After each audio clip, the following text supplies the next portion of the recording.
Right, the most amazing pork chop served with fantastic mashed potatoes, braised cabbage, and fabulous caramelised apples. Whenever you cook pork, make sure you take it out of the fridge for at least 5 minutes before you cook it. It gets up to room temperature, and then it stops the pork from being dry. The most amazing thing about pork is that it needs to be seasoned twice. Once before you cook it, and second as you're cooking it. Nicely season it, salt, pepper, both sides.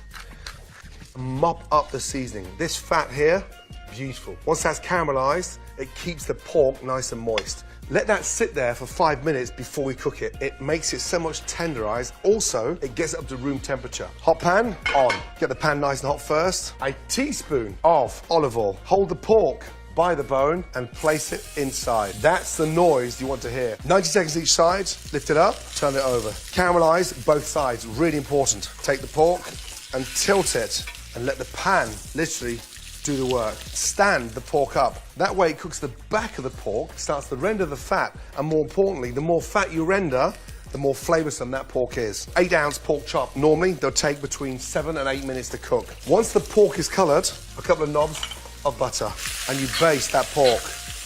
After 3 minutes, turn it over and do the same to this side. You take it out, you let it rest. Now that's not cooked, but as it rests there, it'll continue cooking. Drain out the pan, teaspoon of oil, some minced garlic, chopped shallots, and this is where we start to make the most amazing sauce. Caramelise the garlic and the shallots. Once you start to see the colour of those shallots and garlic changing, Calvados in, tilt the pan. Woo. Once you reduce the alcohol, from there, you take a touch of chicken stock, bring that up to the boil. Cook it out for 2 minutes, let it reduce. Right, stock's reduced down by half. Next up, cream. That gives it that richness to the sauce. More importantly, it starts to thicken. Bring that up to the boil. Teaspoon Dijon mustard and a teaspoon of grain mustard. And just gently whisk that in. Now look at that. Most amazing, stunning mustard sauce. Lift up the pork. The pork goes back in.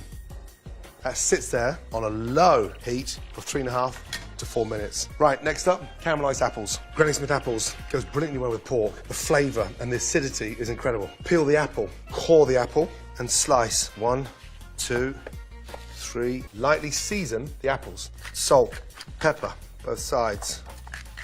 Once we season them, I'm gonna make the caramel. A tablespoon of brown sugar. The exciting thing about making a caramel is you never stir it. Once it starts to change colour, we're gonna add the butter, then add our apples. Okay, apples in.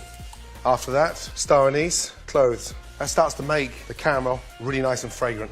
Pan's nice and hot, get your butter in. Ooh, Mary, they look lovely. Here we go.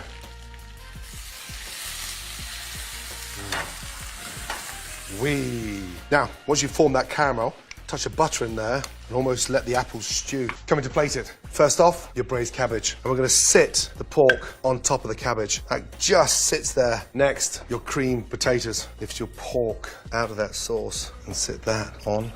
And then just spoon your mustard sauce on top. Lift those caramelised apples and then use that beautiful garnish. Take some of that amazing caramel and just glaze. And there we have the most amazing caramelised pork chop, braised cabbage, creamed potatoes, apples, done.